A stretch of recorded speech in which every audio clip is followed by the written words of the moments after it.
Salut, salut, salut, comment vous allez? TikTok, Facebook, YouTube, Instagram, comment vous allez? Ça fait un petit bail, un petit moment que Monsieur Atia Norman ne sort pas comme ça tout le temps. Ce n'est pas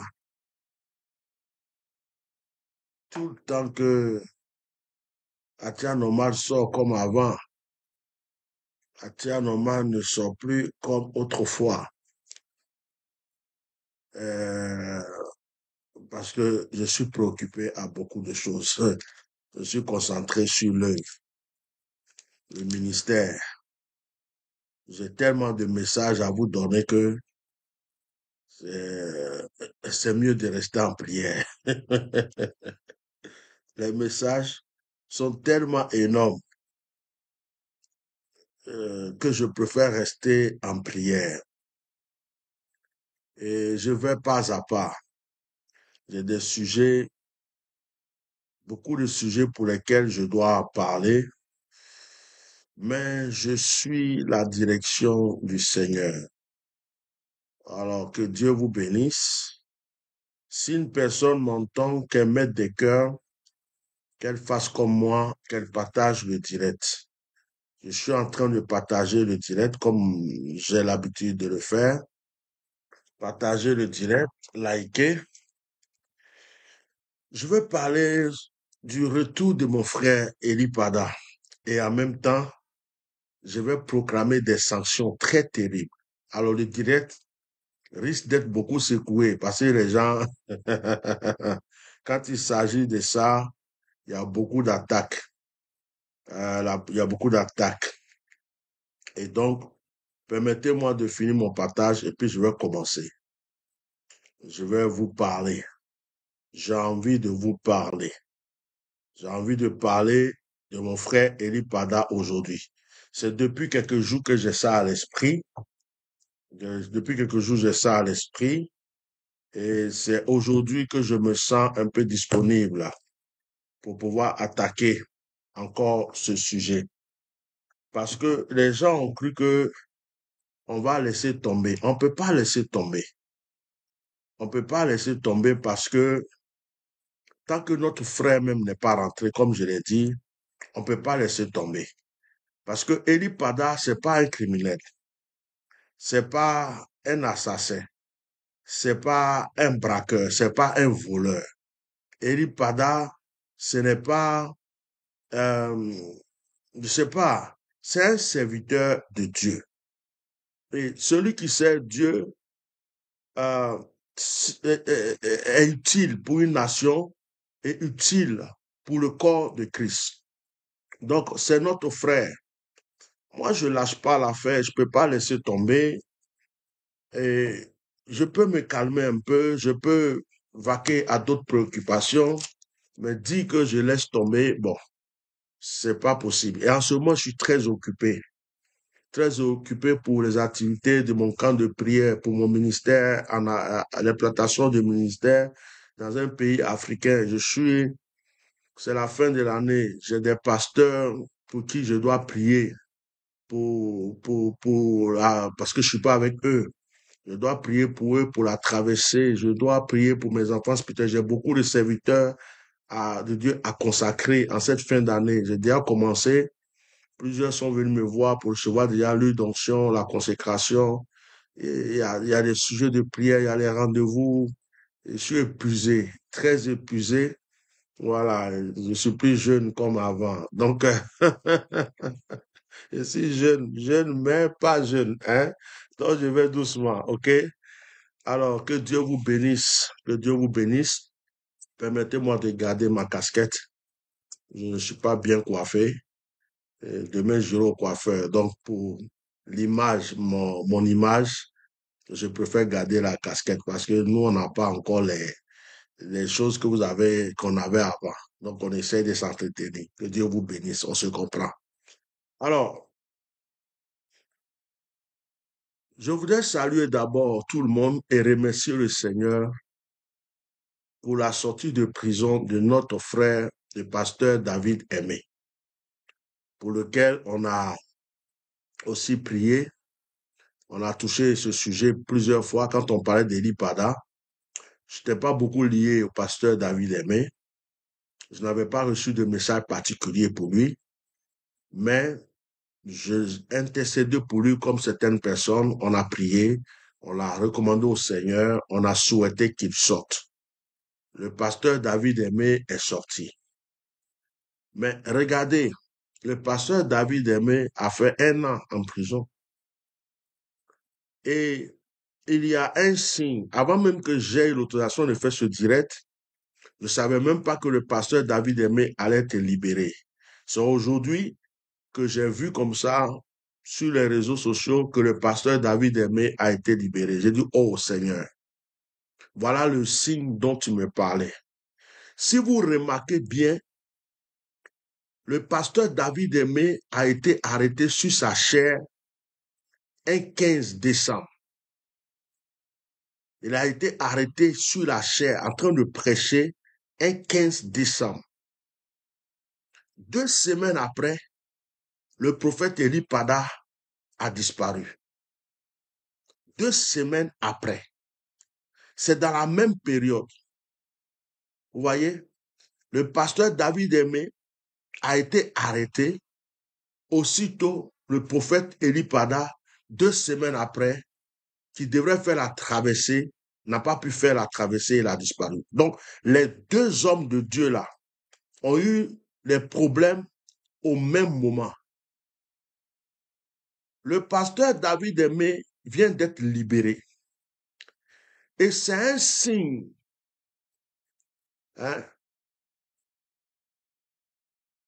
C'est un signe.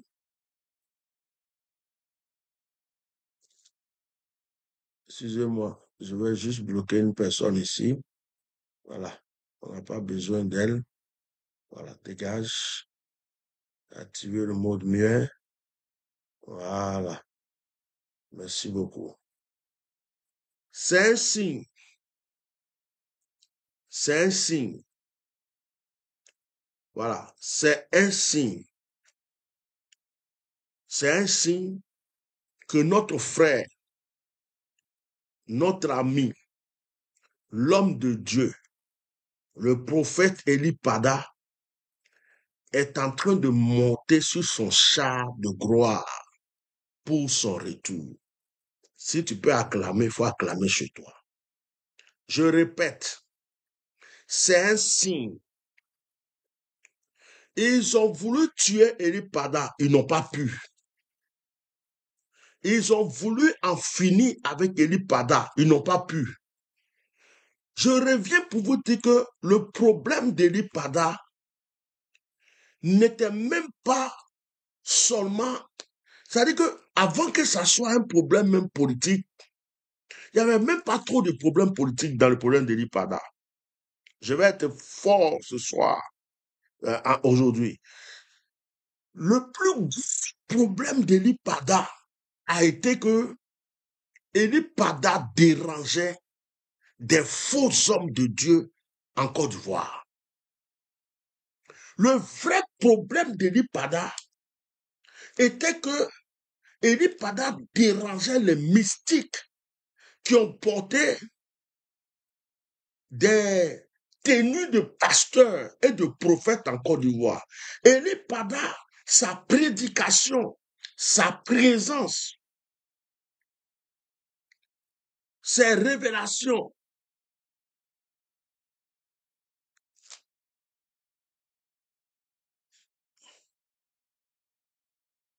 voilà.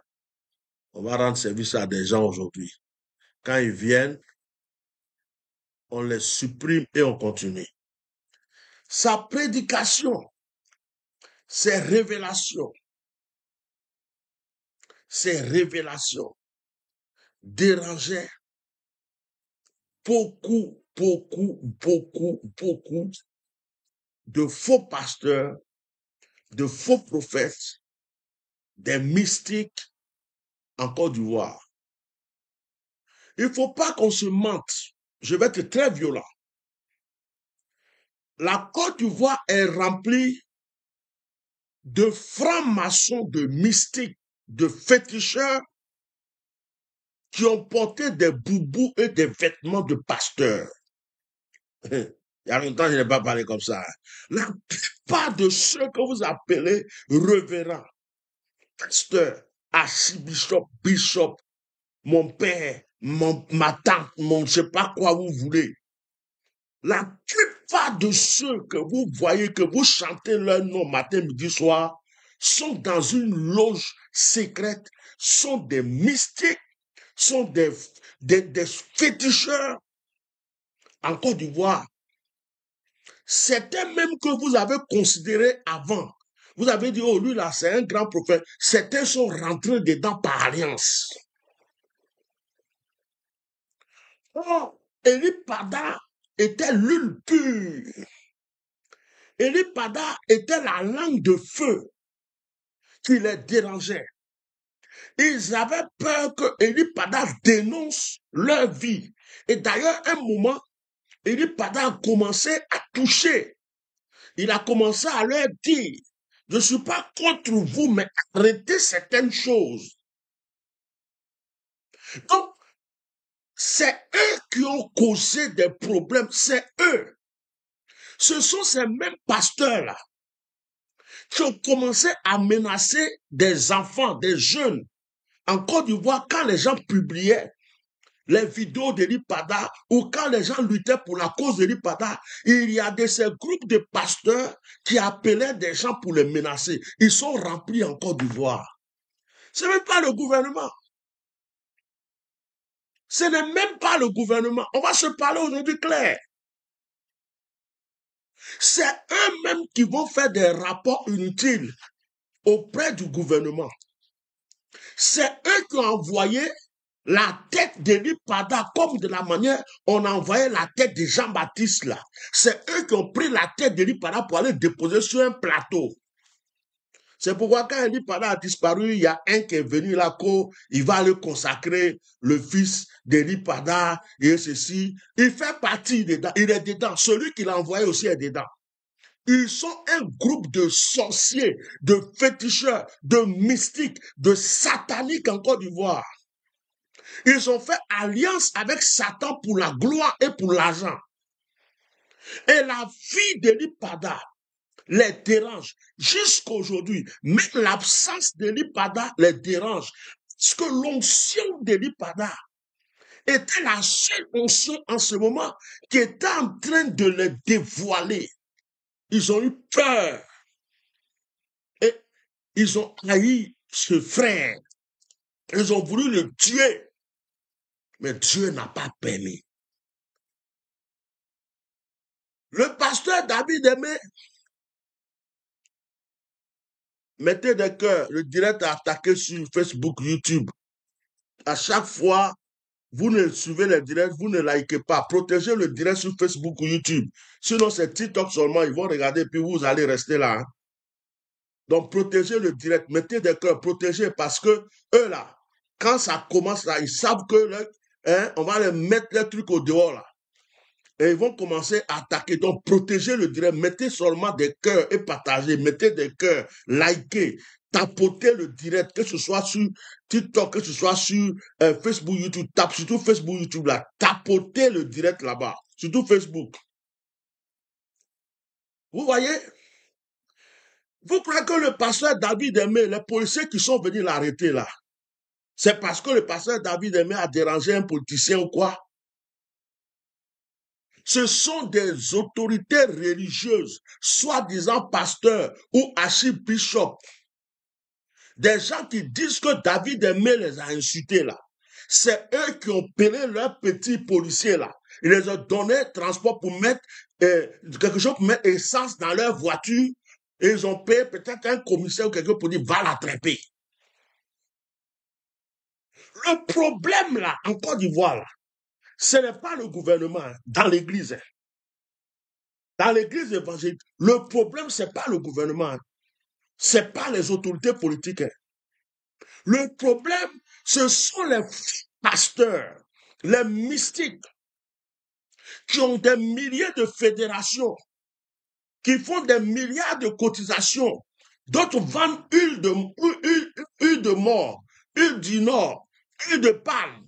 Et puis d'autres même là, ils sont assis, monseigneur de monseigneur, qui s'autoproclament grand-père de Jésus, grand-mère de Jésus, qui sont dans le pays, qui ne peuvent même pas créer le réveil spirituel, mais qui ont des titres ronflants, des églises climatisées à dormir debout, des bancs en or, des chaises en or, des costumes dorés, des pharisiens, des tombeaux blanchis. Ces personnes qui sont là, qui ne font que manger la chair du troupeau, de s'engraisser avec la graisse du troupeau, et qui n'apportent rien au corps du Christ. C'est leur propre gloire qu'ils cherchent, leur propre honneur qu'ils cherchent. Ils ne prêchent pas Jésus. Ils prêchent leur vie, ils prêchent leur titre, ils prêchent leur personnalité. Ces personnes qui ont pris des pouvoirs mystiques, qui ont été consacrés par des féticheurs pour rentrer dans le corps de Christ, ce sont eux qui avaient mis David Aimé en prison. C'est eux aussi qui ont voulu tuer Élie Pada. Mais Dieu les a fait échouer. Élie Pada n'est pas mort. Élie Pada ne pourra pas mourir entre leurs mains. Élie Pada n'était pas né pour mourir comme Jean-Baptiste. Élie Pada n'a pas reçu l'appel de Dieu pour être égorgé, pour qu'on présente sa tête sur un plateau. Élie Pada est un homme qui a été consacré à la dimension d'Élysée pour relever ce que Kakou Sévérin avait commencé en Côte d'Ivoire. C'est pourquoi Dieu a déposé son onction sur ce jeune homme. Mais je suis venu les annoncer quelque chose. Il y a des signes qui ne trompent pas. Vous avez voulu faire du mal à David Aimé. Vous l'avez mis en prison. C'est maintenant que David Aimé va grandir. Oh my Sakabro. Je suis en train de recevoir une vision sur le pasteur David Aimé. Je vois une grande église. Oh, Sheker Prata. Je vois une grande église comme une cathédrale. Je vois cette église. Elle est grande, immense, construite. Et je vois la foule de personnes. Je suis en train de voir le pasteur David Aimé avec le don de miracles et de guérison. Allez-y demander au pasteur David Aimé. Je m'appelle Atia Normal, Bishop Melchisedec. Je n'étais pas à la Mecca avec lui. Allez-y lui demander si le Seigneur ne s'est pas révélé à lui à la Mecca pour lui dire que c'est maintenant son ministère de guérison et de miracles va commencer. Ezoko Malakata. C'est maintenant que son ministère de guérison et de miracles va commencer. Dieu a dit cela. Vous allez voir le pasteur David Aimé dans une autre dimension. Une dimension de guérison. J'ai dit, dimension de guérison, de miracle. Les bossus sont en train d'être redressés. Les paralytiques sont en train de marcher. Les aveugles sont en train de voir. On dépose des morts. Les morts se lèvent et dansent. Je suis en train de voir cet homme dans une vision, avec une dimension de miracle, une dimension de guérison, une dimension de restauration. Comme si le Seigneur avait permis qu'il rentre dans ce feu pour en ressortir plus fort. J'entends Rivera. Je suis en train de voir un endroit entre Cocody, Rivera et Abobo. Je ne sais pas si c'est lié, mais c'est un endroit qui facilite l'accès de Cocody à la Rivera, de Abobo. Ça veut dire qu'il y a un endroit qui est bien situé. Je vois un terrain très grand et je suis en train de voir une construction immense, un grand temple. Ce temple est immense. Et le Seigneur me dit, voici le lieu que je donne à mon serviteur. C'est là qu'il bâtira.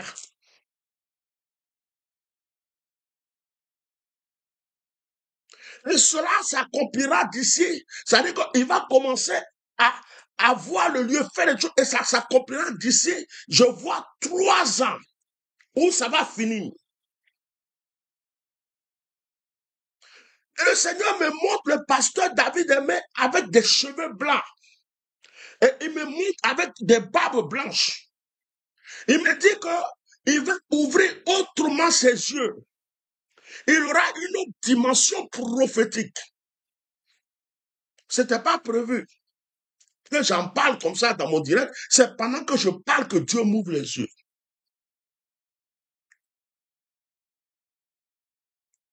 Je vois le prophète Élie Pada sur un cheval. C'est comme un char. Et je vois du feu autour de ces chars. Je vois une épée flamboyante entre ses mains. Je vois comme du feu qui sort de sa bouche. On ne peut pas regarder ses yeux. Et je suis en train de le voir. Le cheval arrive. Et partout où il passe, lorsque les gens le voient, les gens tombent. Lorsque les gens le voient, les gens acclament. Et le Seigneur me dit, je suis en train de déposer une nouvelle dimension de puissance sur mon fils. Le monde entier entendra parler de lui. Le monde entier cherchera à le voir.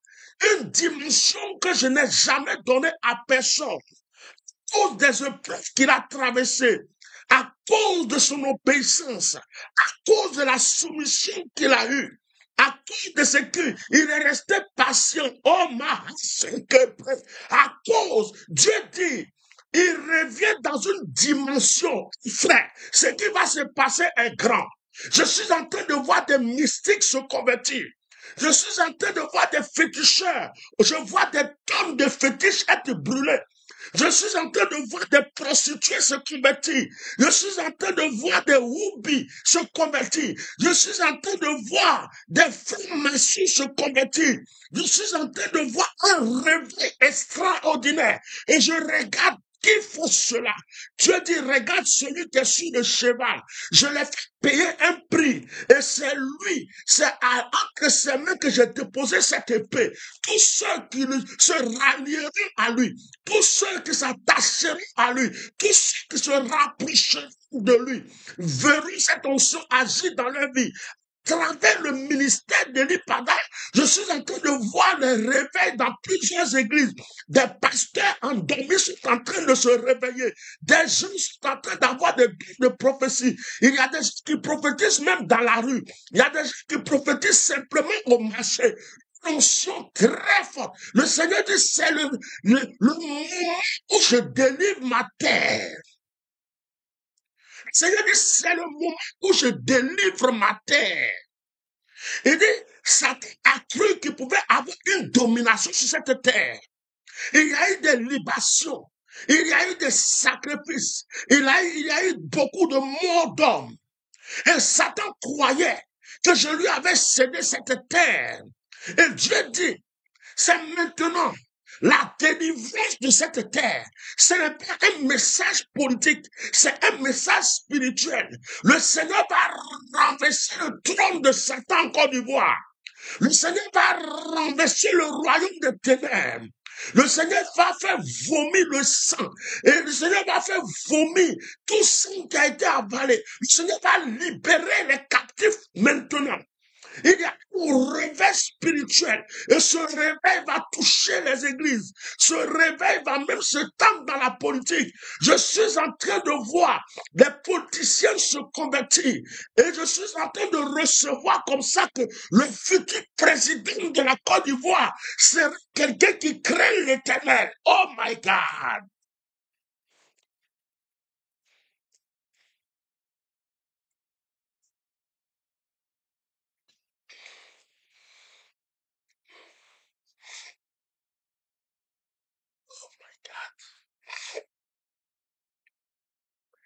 Futur! Je vois quelqu'un qui craint l'Éternel. Je vois l'image de la personne, mais je ne peux pas dire. C'est qui? Je n'ai pas le droit. Je vois la personne à genoux, en train d'invoquer l'Éternel. Et Dieu m'a dit, voici celui entre les mains desquelles je dépose cette nation, parce que je vais racheter la nation, je vais la racheter des mains des ténèbres, je vais la racheter des mains de l'obscurité, je vais chasser les forces des ténèbres, je vais racheter ma nation, dit Dieu, et dit, je vais racheter ma nation, je vais renouveler mon alliance, dit Dieu. Oh, ma chère Kébré. Il y a des pasteurs qui sont endormis, qui sont morts, qui sont faibles, parce qu'ils sont fait alliance avec Satan, mais parce qu'ils se sentent étouffés. On ne les permet pas de prêcher. Ils ont peur de la mafia dans l'église. Dieu me sache de vous dire que votre temps de réveil est arrivé. Votre temps de gloire. Vous, les prophètes qui êtes cachés, vous qui avez regardé le prophète de Baal régner, Dieu me sache de vous dire que votre temps de prêcher, votre temps de proclamer, votre temps est arrivé. Mais que je vois le ciel ouvert et je vois une multitude d'anges descendre sur la terre ivoirienne. Élie Pada reviendra très bientôt dans une gloire. Personne ne pourra mettre la main sur Élie Pada. Je vous préviens que personne, c'est fini. La paix a disparu. Élie Pada même a reçu cela. Et Dieu me sache de le confirmer. Élie Pada va venir. Les gens vont le voir. Personne ne peut le toucher. Personne ne pourra lui faire du mal. Et ce que vous devez savoir, c'est qu'il y a un châtiment qui est descendu. Et ce châtiment va commencer à foudroyer tous ceux qui sont coupables, tous ceux qui se sont associés contre ce monsieur, tous ceux qui ont fait du mal à ce monsieur, tous ceux qui ont souhaité du mal à ce monsieur, tous ceux qui ont comploté contre ce monsieur. Il y a des églises qui vont tomber. Il y a des pasteurs qui vont mourir de crise cardiaque et d'AVC. Il y a des églises qui vont se brûler, on ne sait pas pourquoi. Il y a des pasteurs qui croient qu'ils ont eu la gloire. Ils vont commencer à descendre. Le Seigneur dit que l'heure du châtiment est arrivée. Parce que ce serviteur a payé le prix. Et lui, Papa, a payé le prix. Il a fini de payer ce prix. Il a fini de payer le prix. Et lui, Papa a fini de payer le prix. C'est accompli. Le voile est déchiré. De la même manière que je suis venu m'asseoir 6 mois avant que l'Ipada ne disparaisse. Et que j'ai dit à l'Ipada, fais attention. Les gens veulent t'avoir. J'ai fait des directs pour dire que les gens veulent faire du mal. Oh my God. C'est de la même manière que l'Éternel me permet de dire que c'est fini. Les attentats contre lui ne peuvent plus agir. Ceux qui l'attendent pour le tuer ne peuvent plus rien. Ceux qui l'attendent pour le mettre en prison ne peuvent plus rien. Parce que le châtiment commençait dans leur maison. C'est Mangora. C'est tout comme vous. Le châtiment a commencé dans leur maison. Le châtiment a commencé. Regardez-moi bien. Écrivez la tête. Écrivez, enregistrez cette prophétie. Tia Normal est en train de parler. Tia Normal. Et attendez, je ne suis pas coiffé, mais j'enlève mon chapeau. J'enlève pour que vous compreniez que je suis sérieux. J'enlève pour que vous compreniez que je suis sérieux.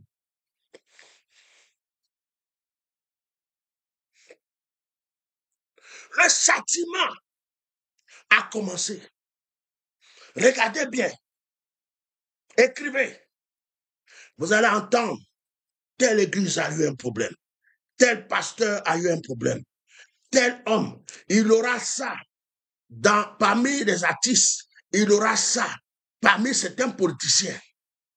Et Le plus grand nom se trouve à l'église. Je reporte mon chapeau. Parce que j'aime mon image. Vous allez voir, l'année est en train de finir. Eli Pada n'a pas pu faire la traversée en 2023. Nous, en 2024, entre 2023 et 2024, nous sommes en 2024. Il aura la traversée de 2024 à 2025. Le pasteur David Aimé a été arrêté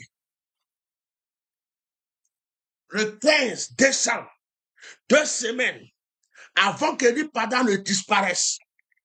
Dieu, par sa grâce, vient de libérer le pasteur David Aimé pour donner le signe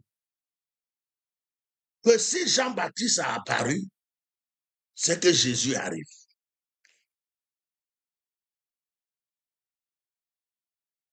Je ne m'assois pas pour raconter des bobards parce que j'ai envie de venir raconter ma vie. Ça fait plus de 3 jours que j'ai ce message, que je suis là, j'attends. Et la sortie du pasteur David Aimé est le signe que Dieu m'a donné pour me dire, je te dis de parler, tu parles pas. Va leur dire que mon serviteur va revenir. Les pasteurs, les archibishops, les bishops, les gens qui attendaient le retour d'Eli Pada pour lui faire du mal, vous êtes en train de creuser votre propre tombeau et votre propre chute. C'est fini. L'heure du vrai châtiment est arrivée. Dieu fera grâce peut-être à ceux qui peuvent se repentir. Je suis à Tianoma, la bouche autorisée. Moi, je ne suis pas grand prophète. Je ne suis pas voyant. Je ne vois pas peut-être certaines choses. Les couleurs de caleçon, les cartes d'identité, les numéros de téléphone. Moi, peut-être que je ne suis pas dans ça. Mais quand je m'assois, et puis elle te dit que j'ai vu, c'est-à-dire que Dieu m'a montré que tu vas mourir. Il y a beaucoup de témoignages. Hein? Il faut faire attention. Quand je te dis que j'ai vu, il faut faire attention. Il y a des gens qui se demandent encore si Eli Pada est mort. En tout cas, votre souhait ne sera pas exaucé. Parce qu'Eli Pada n'est pas mort. Il y a des gens qui se demandent, mais est-ce qu'il va venir? Il va venir. Personne ne peut lui faire quelque chose. C'est fini. Personne ne peut toucher Eli Pada. C'est fini. C'est accompli. On vieillit à Tana. C'est fini. Le Seigneur a décidé. Maintenant, c'est fini. C'est tout ce que je suis venu vous dire. Voilà.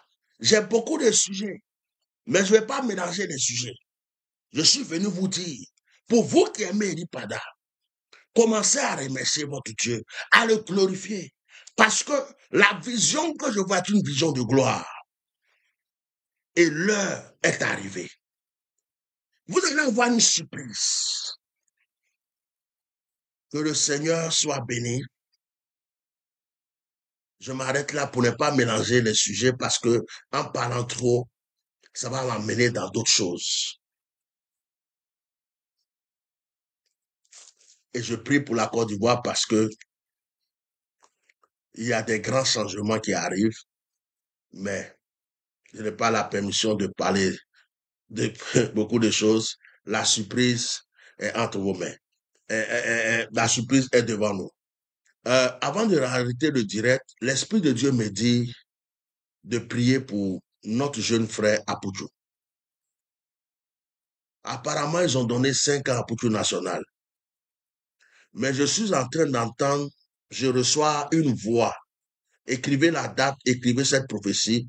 J'entends grâce. J'entends grâce. J'entends grâce. J'entends grâce. J'entends le mot grâce. J'entends le mot grâce. J'entends le mot grâce. Et je vois comme quelqu'un, une autorité du pays, de la Côte d'Ivoire. Je vois cette autorité et je vois de loin un homme blanc.